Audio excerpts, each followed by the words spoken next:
Welcome back. If you're just joining us, this is Rise and Shine, and we're coming to you live from Uyo, the capital city of Akpabio State, Nigeria. We've already had several conversations on the show. One way to catch up on all that is to follow us across all social media platforms, all of which you can find at spectrumtv.ng. At this time, we'll be having our focused conversation. A lot is happening in the country with a few more days to go to the inauguration of the presidential office and some other offices after that. What is the stand of things for the National Assembly? So our conversation this morning is NAS leadership tussle. Now there is a lot of information that Senator Godswill Akpabio seems to be a raving choice in some quarters, and we want to have this conversation squarely this morning. Joining us on set this morning to have that conversation is Barrister Clifford Thomas, who is a lawyer, journalist, and coordinator at Akwa Human Rights Community. Good morning. Good to have you on the show. Well, good morning, Oya. It's nice being back here. Good morning, Janice. Good morning. Good morning, viewers. Whenever I'm asked to come here, I feel very elated and excited because I will be meeting with two very beautiful ladies who have nothing more to offer than smiles at me.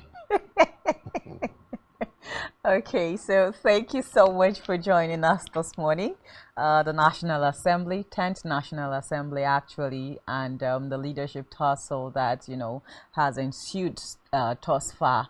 And just over the weekend, of course, we saw a lot of endorsement, and it looks as if the body language of the president-elect Bola Asiwaju Tinubu is tilting to that of South, and of course the person of Godswill, Akpabio, a senator, and of course former governor of Akwa Ibom State. As it stands now, we've seen that David Umahi of Ebonyi State has also dropped his ambition to run for that particular seat, and he's stepping down for Godswill Akpabio. We also saw over the weekend an endorsement from some, of course, APC stalwarts there under the leadership of Ganduje, saying that they endorse the candidacy of Senator Godswill Akpabio. So that's the focus this morning. A leadership led by Senator Godswill Akpabio. How does that make us feel, and what will a 10th Assembly with his leadership style and capacity be looking like? Well, the first thing we must understand is the person of Godswill Akpabio. Godswill Akpabio is a street boy. He's a man who grew up from the ranks on the street and has seen so much. Godswill Akpabio is a deal cutter. He's both a politician, he's a politician, he's a businessman, he's a professional. And he's brought the whole of this to bear with what he does. So Godswill Akpabio is a kind of person that is not ready to take everything. He is willing to share. Godswill Akpabio is into what we call an active, proactive business practice as someone who's involved in profit sharing. He is not the regular politician who wants to take everything. He is the type that believes that it is better for you to have 5% of something than 100% of nothing. Godswill Akpabio is well schooled in people, so he knows. I wish politicians in Akwa Ibom would behave that way. He raises men. He tries his best to put the people he helps as his security. They are the ones who make things happen. Godswill Akpabio will become a Muslim for the purpose of becoming Senate President. Godswill Akpabio will cry with the poor in Kano for the purpose of becoming a Senate President. So he's the type that wants to share something. He has something. It's like Paul, Apostle Paul, who said, I am all things to all men that I might win some for Christ. But he is not winning for Christ. He is winning for himself. So to become Senate President, he will satisfy the needs of a cross-section of the high and mighty. He will not leave them dry. And he becomes a Senate President with this kind of attitude. It means that where even the President of the Federal Republic of Nigeria does not want to cite a project, Godswill will cite a project. Will make him cite a project. Godswill Akpabio, like I said, is a deal cutter. is a street guy. He understands the people more than most politicians do. And he relates so well with people. Like Bola Tinubu has raised men, I think Godswill Akpabio too is raising men. And that might even be a problem for Mr. President. Because where you have men, Godswill has men. Where you have people who are speaking for you as Mr. President, you also have Godswill Akpabio's men speaking for him.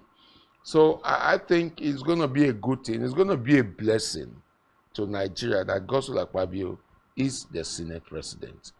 What governors, in fact, what so many governors cannot get through Mr. President, they will get it through Godswill Akpabio as Senate President. He has a way of persuading people. And that's made possible because he also has a wife who listens to him, who respects him, who honors him. So many things will happen in this country with Godswill Akpabio's Senate presidency.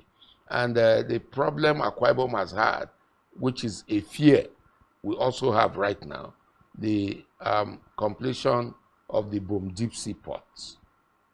We may realize it through Godswill Akpabio's presidency of the Senate. I think Akwa Ibom will stand a better chance to achieving a lot of things and having more men at the federal level with the presidency of Godswill Akpabio. That sounds like a lot of hope, but now we have like factions within the People's Democratic Party that have stood up to say they do not want the candidacy of Obon Godswill Akpabio as the Senate president. So we're having people try to stand in the way of that endorsement because it sounds more like he's finding more favor for that seat before the president-elect. So let's talk about the factions and uprisings within the People's Democratic Party against his, It's a very excellent thing to have factions. I mean, factions make you sit up. Factions, those factions, what are they looking for? They are not even looking, they don't have a good replacement for Godswill Akpabio. What they are looking for is give us our own side of the deal. We want you to negotiate with us. We want you to honor us. So PDP is in the minority. There are other parties. Aside from APC being in majority in the Senate, you also have other parties. And the person of Godswill Akpabio is a very likable, like Godswill Akpabio is a jolly good fellow. People in the PDP, they have endorsed him. APC have endorsed him. Labour Party has endorsed him. Sorry if I'm speaking like a paid agent of Godswill Akpabio, but I'm trying to be very objective. I'm trying to be very objective here. If someone like Dave Umahi can say, I'm stepping down, even though he may not be qualified as a ranking senator to become Senate president, but even when Godswill went in on his first term, he became Senate minority leader. So anything is possible in Nigeria. So is he qualified? Who? Godswill Akpabio. For what? Is he qualified to stand, the seat of the president? He's overqualified. Okay. He's eminently qualified. Let me use those words. Eminently qualified to be Senate president. So the factions are a very normal thing. If they are not factions, it will look like the road to hell. The road to hell where the person becomes a Leviathan as a leader. It becomes a mighty Colossus, feeling that there are no opposition. Oppositions are very good.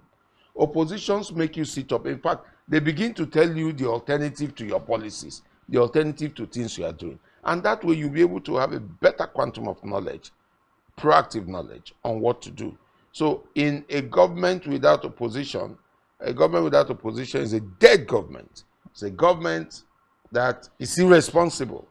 So opposition makes a government very, very responsible. Okay. So it's a good thing. Godswill Akpabio has a tough skin. Let him go and fight. We cannot be doing the fight for him now because it is not in our purview to elect him. Definitely. We've done the bit we could, which was to elect him as a member, as a senator. So let him go and do his collegiate and caucus fight. It's his bit. And Okay, I wish him the best. yeah, still talking about opposition here. We see that the Southeast Caucus is kicking against this particular consensus and demanding, I'm going to put it in their words now, that the president-elect thrives on the part of equity, unity, and fairness. So at this point, it makes me wonder, what is the part of equity, fairness, and justice? Knowing fully well that when you even look at the Senate presidency, I think it was in the Second Republic now that we had the likes of Joseph Wayas from the minority group being the Senate president. And aside from that, I don't think anybody from this minority group has actually gotten that seat. So when we are talking about fairness, justice, and equity, what do we mean by that? Between 1999, I think the first leg of this new nascent democracy had everybody, no, persons from the 5 Southeast states as Senate president. Exactly. And the South Side has never been Senate president before. And if equity and justice requires that the South Side be considered, justice requires that the South Side, Akpabio particularly, gave the APC a substantial number of votes, I think 800 and something, to elect the president. And how many did Abia give? So they gave minority votes, and they fought to ensure that nothing happened during the elections. And you are saying that justice requires. What kind of justice? What is justice? Justice means giving a man his due. And what is the due of the Southeast with respect to South-South presidency? No, what's the due of the South-South with respect to Senate presidency? It means the South-South needs to produce the Senate president. And in producing the Senate president, positions in the National Assembly, both the Senate and the House of Reps, have been divided across. Now, I understand that by today, the National Working Committee of the APC will be meeting to agree on the zoning. And if the APC National Working Committee is agreeing on the zoning, PDP should have agreed. Labour Party should agree. And they should harmonize their positions and say, okay, in politics, let us see how to trade. Horses are traded so that you can talk of justice. Justice, to my mind, means that Godswill Akpabio of the South-South should become the Senate president. Initially, also, very serious issues. Initially, also, the president-elect had been applauded for his stance of non-committal towards anybody. More like he wasn't giving covering or assent to anyone. We had Ojus Okalu, who was like one of the loudest speakers for that particular state. So in one breath, just talk about the president-elect giving his backing for a particular candidate. Now, that is something that even certain people within the APC are saying that it is not good for the race of that Senate presidency space. Should he be clearly giving a body language that, okay, I like an Akpabio, I want an Ojus or Kalu, or The president-elect, like a normal, rational politician worldwide, should not be seen saying, or not be heard saying, I support candidate A or candidate B. Exactly. It will be a minus for him. But his body language will betray where he belongs. And his body language, after all the deals, Ojus or Kalu would have promised the president-elect so much. Akpabio, trust him, he will promise the president anything, promise him so much. There are other factors, there are other dealers who are involved in this, and they are trying to horse trade. Some people even trade what they don't have. But Godswill Akpabio has so much to offer. He was successful as governor. He was successful in his first term as president, Senate president. He was successful as a minister. And above all, he's a very successful husband. If you can be a successful husband, a successful father, you can actually govern the community of men very well. So I believe that Mr. President-elect must not say who is supporting, but his body language will always betray who is supporting. I think I'm going to toe the line of this thought you just shared with us now to how viable do you think the Senate presidency or the Senate will look like when we have a president that is saying, look, this is who I prefer the most? Because when we look at even the Ninth Assembly that is just wrapping up, many of the criticism that has trailed that assembly is the fact that they were just toothless bulldogs. You know, they were more like stooges to the president. Some of the debates that they held was just to fulfill all righteousness. At the end of the day, it is the decision of the president that holds sway. So when we say that, you know, the president or president-elect is having a body language that suggests this is my preferred candidate, how will that assembly look like? We are looking at an assembly that will make policies that are citizen-oriented. We are looking at an assembly that would definitely deliver on the edges of democracy for the common Nigerian. So won't we still have a replica or replication of the Ninth Assembly for the 10th Assembly? Well, any leadership of the National Assembly or even the state houses of assembly that is endorsed by the president or by the governor takes off automatically as a rubber stamp. Policies, I think about a section, I think chapter 2, I've forgotten the exact portion of the Constitution now, says that the National Assembly shall legislate for the good governance of the country. And where the person of Mr. President interferes with it, it is no longer for the good governance of the government of the country. I remember the Senate presidency of Chuba Okadibo. May so rest in peace. Chuba Okadibo was very independent-minded. He was very independent-minded, and we need somebody who is very independent-minded. The truth is that most often people believe that an independent-minded National Assembly leadership will fight Mr. President. That of the House of Assembly will fight the governor. But it is not so. It is to keep the president on his toes and let him walk. And then show the president a couple of things which the president should do, which the president may have overlooked. And it is sad that in Nigeria we have very strong individuals, very strong persons. We don't have institutions, very strong institutions. An independent leadership of the Senate, of the National Assembly, will encourage and promote strong institutions. Now, the Senate can override Mr. President, can override when he chooses not to assent a particular bill passed. For the good governance of Nigeria, you legislate for the good governance of Nigeria. So, Mr. President will not sit down and believe that is the alpha and omega of Nigeria. He knows that once this bill, he doesn't assent to that bill for whatever reason, after 30 days, they will override him and pass the bill into law. So most presidents are afraid of this. So they come with intimidation, they come with threats, they come with inducement, they come with anything that will make the Senate acquiesce with their request. That's why they have a presidential liaison officer in the Senate, in the National Assembly, who should liaise with the senators to say, please consider this. This is an executive bill which comes from the president.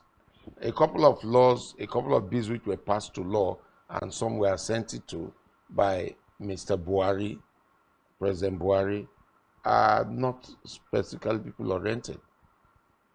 And we see Tinubu, the person of Mr. Tinubu. Tinubu is a people person, is a people's person. Is somebody who understands so much. Let's forget the thing people call his avarice. He wants to grab everything. Let us see how does he relate with people. If he relates with people very well, it means that his policies will be people-oriented. And I see him influencing the National Assembly to upturn a lot of laws in existence, which are actually far from the people. And he will want to get laws that he will want to surprise people. He has received a lot of damning condemnation, so he will want to play his way to the gallery. That's Tinubu you're talking Yes, about now. Tinubu. So whoever becomes Senate President must be ready for that. They are going to have uphill task, all of them. Okay, so another issue that we are looking at here is, let's x-ray the option of an Odjus or Kalu, right? Because I mean, he tended the loudest what would I call it, application for that seat by And he's coming been in doing with his Tinubu, lobbying very early. He started his coming lobbying in with early. the leg of it's my turn.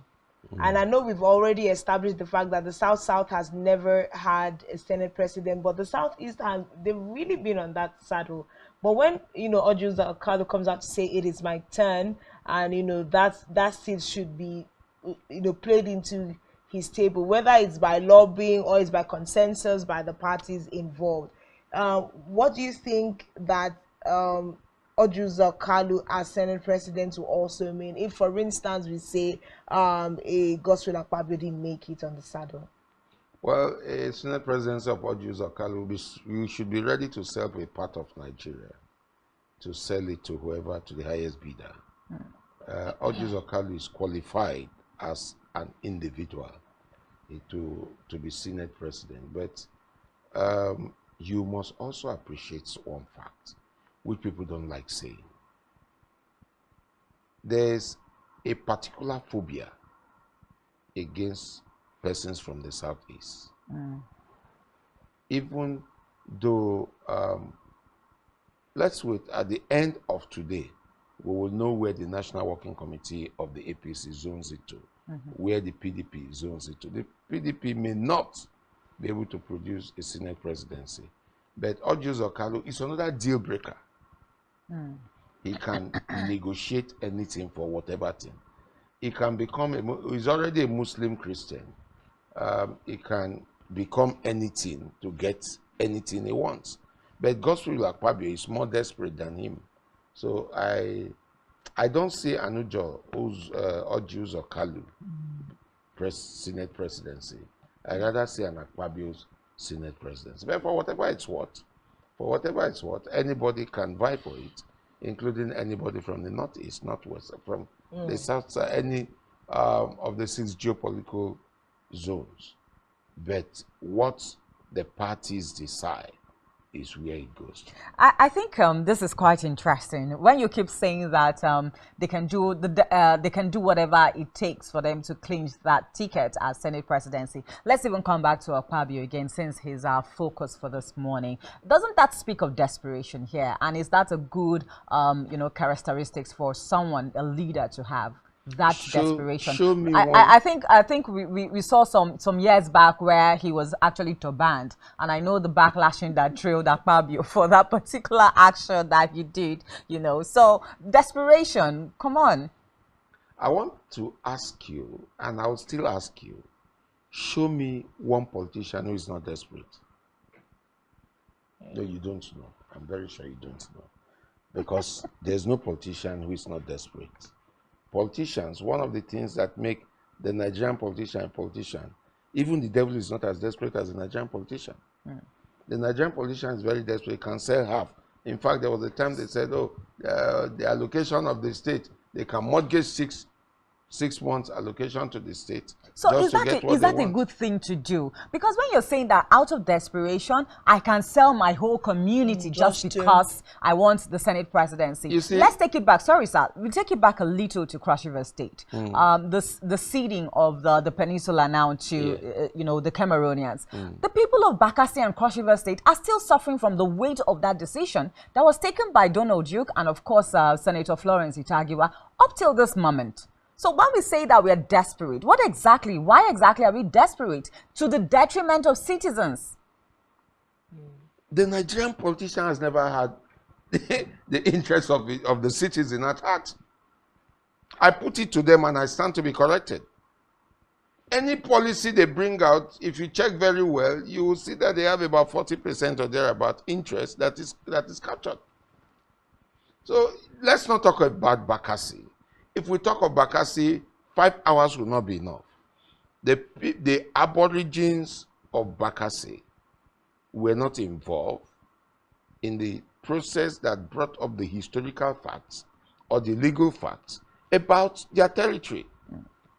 So they sold Bakassi out because of desperation. You know the interest of Atiku Abubakar. You know the interest of the French government. You know the interest of the Cameroonian government. Those are interests that were coagulated into the entire process. So the Nigerian politician, I said, and I want to restate, is more desperate than the devil himself. Even the devil is a learner where it comes to desperation, where the Nigerian politician is. So let's look at this other part. Tribalism is said to be bad. But do you know that there's a functional part of tribalism which is not dysfunctional? Somebody from your ethnic group becomes Senate president, and he remembered that, you are very good at this job. He picks you because he knows you and puts you somewhere. You go and give testimony in church. You call for a party to celebrate it. You become a big madam by then. And then you also occupy a position. You will not remember the Notna, whom you are not close to. You remember one of your cousins whom you know may be qualified for this thing. Whether it's qualified or not, you bring him in or bring her in. That is tribalism. But tribalism to you at that material time is functional. Tribalism to the man who is a victim, who is not a beneficiary of your largesse, is dysfunctional. He cries about it. Desperation is a tool that makes you trade everything or most of the things you have, including the people you want to govern, just to get power. To them, it's functional. To you, it's dysfunctional. So in the process of the structural functionalism theory, you look at the structure that functions effectively to give you the results you need. It's all about results. And it says the end justifies the means. Nobody wants to look at the ethics behind using that means. People are interested in getting results. Provided you get results, damn the means. That's the product of desperation. So at the end of the day, desperation is not such a bad thing as long as you know how to channel it into. I didn't say it's not a bad thing. Into productivity. It will be the fault of those who trained me, including my parents, for me to say desperation is a bad thing. It's not a bad thing. No, it's a bad thing. Okay, it's a bad thing. Because the upbringing you have has clearly shown that any time somebody is desperate, you say, no, this is bad. You shouldn't be desperate. So it's not your fault as a person. It's the fault of your parents who trained you to believe that desperation is a bad thing. Okay, let's interpret it otherwise. Yeah, okay. definitely. Let's also look at some of the criticism that have trailed the man Godswill Akpabio. Even when he was governor, right? There were lots of people that said he was very wasteful. Now, taking that kind of characteristics to become the Senate president, won't that affect in any way? Well, for you to say Godswill Akpabio is what you said he is, it's not from my mouth, people will hear. I'm not saying that is what he is. I'm saying that these are some of the criticisms that have trailed him, even while he was governor. Yes.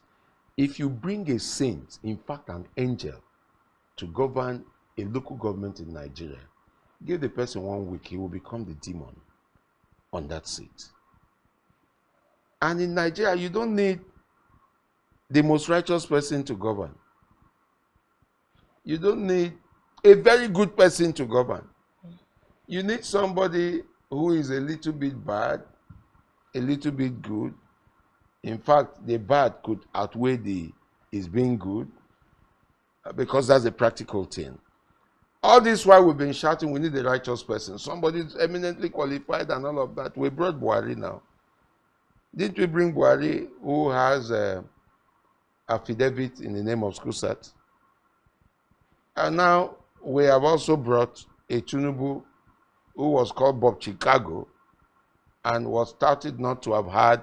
No, the international community needs somebody with a bag load of bad dossier so that they can present his dossier to you and say, remember your name, the name you use today as Bola Tinubu is the same person that attended Chicago State University as a female. You claim you come from Lagos State, but you are actually from Osun State.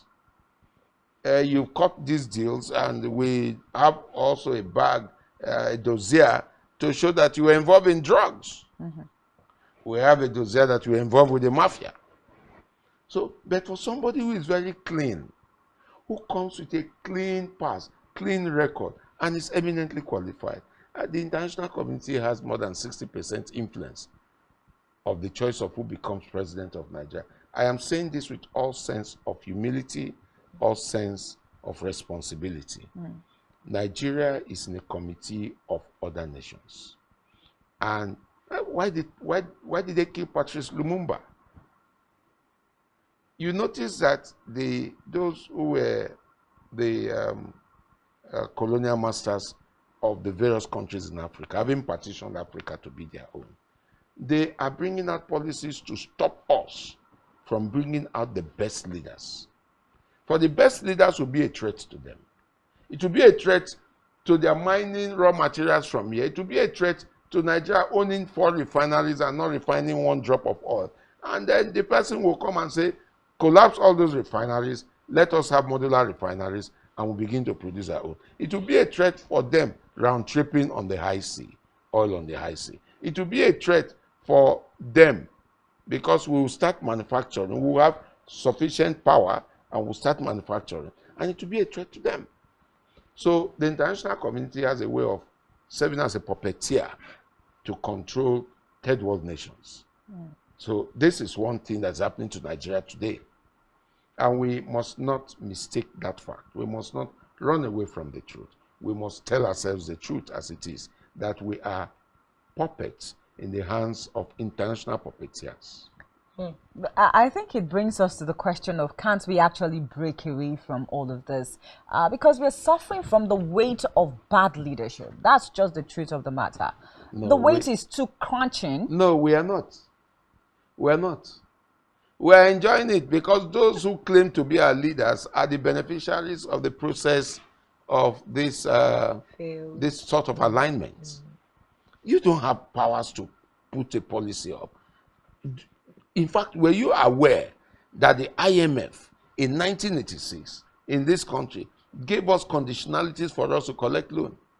And since we started collecting loans from IMF, we have become a debtor nation. Exactly. So impoverished that before they give you any loan, they give you conditionalities. And some of the loans are tied to their products. They manufacture it and give to you. No, the IMF does not have the interest of Nigeria at heart. The World Bank too. And I say it, I want them to challenge me. Don't have the interest of Nigeria at heart. How would they come and teach us that borrowing is a good thing? And we have borrowed and borrowed and borrowed to pay salaries, borrowed to fund the institutions, not borrowing to manufacture. Why would it be that the World Bank will come and tell you, we give you monies to go and do publicity and enlightenment about HIV/AIDS, about that useless thing that came up in COVID. They didn't give us money to do research and development. They don't want you to do it. And we have the solutions in this country. Do you know that we have the solution to malaria? But it's not been researched into to be made a vaccine. And then somebody from the UK will send you malaria vaccine, and you pay billions of naira for it. They don't mean well for us. So let us live with what we have. You try to change it, they kill you. And what they want to do is that they give you an alternative.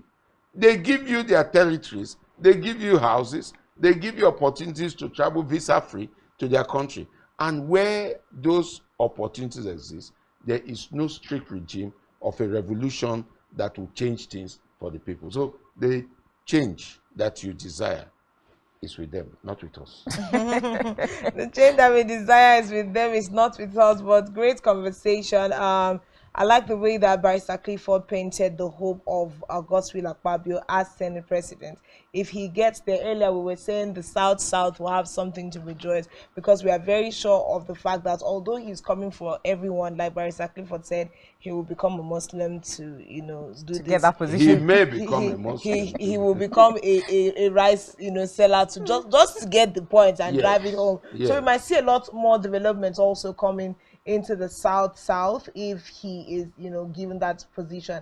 And let's hope that we are going to see a 10th assembly that will be driven with people related policies. I think that is a major problem that you've just broken down, and it's been great conversation with you this morning, and that has to be a very big thank you to Barrister Clifford Thomas, who is a lawyer, and asked you to, I beg your pardon, journalist, and coordinator Akpabio humanitarian Yeah, community. community. Human rights community. Human rights. But any final words for you from you? I think our time is up, but in a few Well, I'll seconds. call on Nigerians, please always ask questions. Don't fail to ask questions. Yeah.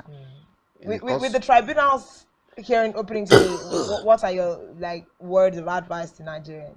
Well, I think the tribunal, without sounding very negative and pessimistic, the tribunal will run for 3 days. What were they doing all this while? It will take you like 6 weeks at most, 4 weeks, 6 weeks to study all the plethora of Documents and information. documents.